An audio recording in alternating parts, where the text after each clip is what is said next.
प्रेग्नन्सीमध्ये थायरॉइडची taste कधी करता sir? जर तुम्हाला टेस्ट ट्यूब बेबी झाला असेल किंवा तुम्ही आधी प्रेग्नन्सीच्या आधी थायरॉइडच्या गोळ्या घेत असाल तर आपण प्रेग्नन्सी राहिल्या तुमचं थायरॉइड पाठवतो.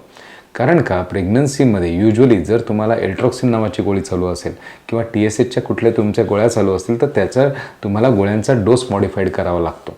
कारण का जर थायरॉइड तुमचं जर कंट्रोलमध्ये नसेल तर पुढे मागे जाऊन ज्याला फ्री T4 लेवल्स म्हणतात त्या लेवल्समध्ये बाळामध्ये मतिमंद येण्याची शक्यता जास्त असते.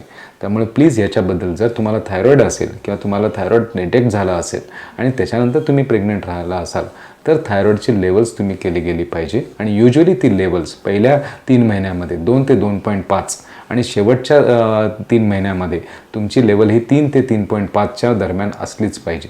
जर ती कमी असेल किंवा ती जर जास्त असेल तर तुम्ही डॉक्टरांचा सल्ला नक्की घेतला पाहिजे. कारण का येणाऱ्या बाळाचं IQ हे तुमच्या थायरॉइड लेवल्सवरती डिपेंड असतं.